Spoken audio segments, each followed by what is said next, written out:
பணத்தை எப்படி உருவாக்க முடியினார், பணத்தை எப்படி செலவழிக்கலாங்கிறது தான் இன்னைக்கு கான்செப்ட் இருக்கு. ஸோ முதலில் உங்களிடத்தில் ஒரு வேதியியல் மாற்றம் உங்கள் குடும்ப அளவில் வரணும். நீங்கள் ஒரு டிசிஷன் மேக் பண்ணுறீங்க, நான் பணத்தை சேமிக்க போகிறேன் அப்படின்னு சொன்னால், என் மனைவி இருக்கா சிவகாமி, நான் வந்து பணம் சேமிக்கலான்னு இருக்கேன் அப்படின்னோடனே அவள் சொல்கிறா, அப்படியா மாமா, அப்படியா தான், சரி தான் அப்படின்னு அவள் உடன்பட்டு வரணும். என் பிள்ளைங்க 2 பேர் இருக்குது, ஜெனி நான் என்ன டேடி அப்படின்னா, அப்பா வந்து 1 வருஷம் பணத்தை சேமிக்கலான்னு இருக்கேன், உன்னுடைய ஒப்பீனியன் என்னன்னாரு. என்ன டேடி நான் அதெல்லாம் கேட்டுக்கிட்டு இருந்தேன், அதை வாங்கி தரணும் இதை பண்ணி தரணும் அப்படிங்கும்போது அப்போ வீட்டில் உள்ளவங்களை புரிய வைக்கணும்.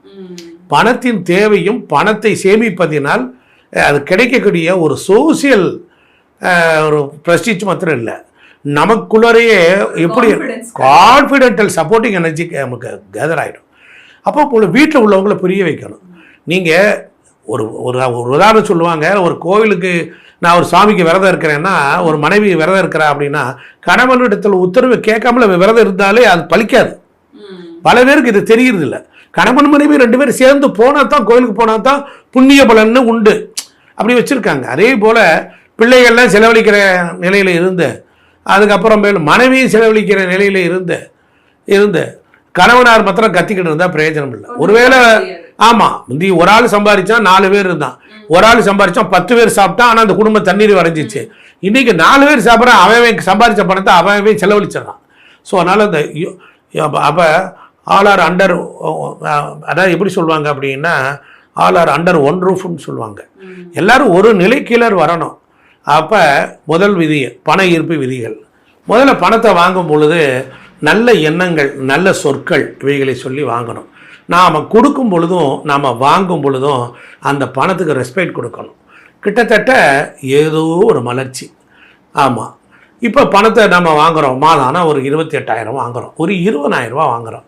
அந்த 20,000 ரூபாய் பணத்தை நாம் கொண்டுட்டு வந்து பூஜை அறையில் வைக்கணும், சாமி படத்துக்கிட்ட வைக்கணும், அதுக்கு ஒரு புண்ணிய தீர்த்தத்தை வச்சு தெளிக்கணும். அது பலர் கைப்பற்றி வந்திருக்கு. அதனால் அது என்னிடத்தில் தங்கி அகால செலவுகள்லாம் தண்ட விரயங்கள்லாம் வராமல் அது என்கிட்ட கொஞ்சம் நாளைக்கு ஒட்டிண்டு உறவாடிண்டு இருக்கணுங்கிற மனப்பான்மை வேணும். அப்போ அந்த பணம் வைக்க போகும்போது, சேமிக்கணும் போது ஒரு வெல்வெட் கிளாத்தில், ரெட் கிளாத்தில் வைக்கணும். 2வது, அது பணம் வைக்கிற இடத்த பொழுதன்னைக்கு திறக்கக்கூடாது. 1. 2வது, நீங்கள் மாத சம்பளம் தான் வாங்குறீங்க. அப்போ என்ன பண்ணணும்னா, சேமிக்கணும்னு வரும் பொழுது உங்களுடைய தேவைகளை குறைச்சிக்கிட்டே வரணும். தேவைகளை குறைச்சா தான் வரும். ஒரு பொருளுக்கு இன்னொரு பொருள் வாங்கக்கூடாது. இன்றைக்கி உலகம் உங்களை கூப்பிடுது, ஃபோன்லேயே கூப்பிடுது. ஒரு செல் இருக்குது, இது வாங்கி 2 வருஷம் ஆச்சு, இந்த ஒரு ஃபோன் ரொம்ப பிரமாதமாக வந்திருக்கு, வரத்தான் செய்யும், ஆசையை தூண்டுது. ஒரே ஃபோனை 10 வருஷம் வச்சுக்கிறது இல்லை, வச்சுக்கலாம். ஒன்றும் யாரும் உன்னை கேட்க போகிறதில்ல, நீ என்ன இப்படியெல்லாம் வச்சுருக்க அப்படின்னு நம்மளை வந்து யாரும் குறை சொல்ல போகிறதில்ல. நாமளாக ஒரு பாவனைக்கு தான் போய் ரொம்ப பழசாச்சு பார்க்குறவங்க என்ன நினைப்பாங்க, இப்படி ஒரு வார்த்தையை நாம் சொல்லிக்கிறோம். ஸோ அதனால் தேவைகளை குறைச்சிட்டாலே போதும். 2வது, பணத்தை எல்லார்ட்டையும் வச்சு எடுக்க சொல்லக்கூடாது. பணம் வைக்கிற இடத்துல ஒரு பீரோவில் இருக்குன்னா ஒரு முக்கியமான இடம், யாராவது ஒருத்தர் தான் அதை டேக்கிள் பண்ணணும். அது ரொம்ப கண்டிப்பாக கஞ்சம் மாதிரி இருக்கிற ஆளுகள்கிட்ட பணத்தை கொண்டாரு. 2வது, லிக்விட் கேஸ், ஒரு கேஸ் சிலிண்டர் வர்றவன், ஒரு காய்கறி, அதுக்கப்புறம் மேல் வந்து ஏதோ ஒரு சின்ன சின்ன செலவுகளுக்கெல்லாம் வரும், அதுக்குன்னு ஒரு தனியாக வச்சுருக்கணும். 2வது, ஒரு பிரின்சிபலோட வாழணும். இந்த பணம் என்கிட்ட தங்கி இருக்கணும். இந்த பணம் அப்படியே சொல்லலாம், மாதம் 20,000 ரூபா, 5 மாதம் ஆச்சுன்னா 1 லட்ச ரூபா ஆச்சு, அப்போது 5 மாதத்தில் 1 லட்ச ரூபா வந்துடும். அப்போ யாராவது ஒருத்தருக்கு சம்பாரித்து இந்த பணத்தை இருந்தால் 1 லேக் என் கணக்கில் இருக்கும், நான் லட்சாதிபதியாக இருப்பேன் அப்படிங்கிறார். இப்போ இன்னொரு விதத்தில் சம்பாதிக்கிறாங்கன்னு வச்சுக்கோங்க. நாம் வந்து அதான் நான் முந்தவே சொன்னது தான், இந்த பணத்தை இருக்கணும், வைக்கிற இடத்துல இருக்கணும், நம்மக்கிட்டேயும் குணம் இருக்கணும். கண்ட நேரம் இருக்காது, துணிதை வச்சுக்கிட்டு இருப்போம், பாத்திரத்தை கழுவிட்டு இருப்போம், உடனே போய் சாமி ரூமில் இருக்க பீரோட போய் லொடக்குன்னு திறந்து அந்த பணத்தை எடுப்போம். ஸோ இந்த மாதிரி பிஹேவியரெல்லாம் வந்து ரொம்ப ஒஸ்ட்டு. அப்போ உடனே நெகட்டிவ் கமெண்ட் போடுவாங்க. அப்புறம் ஒரே வீட்டுக்குள்ளே தான் இருக்கேன், அப்போ நான் எங்கே போய் எடுக்கிறது வைக்கிறது, ஆமாம் கொண்டுட்டு வந்துட்டா காசு, சீமை இல்லாத காசு. இந்த நெகட்டிவ் வேர்ட்ஸ் பேசுகிற இடத்துல பணம் வராது.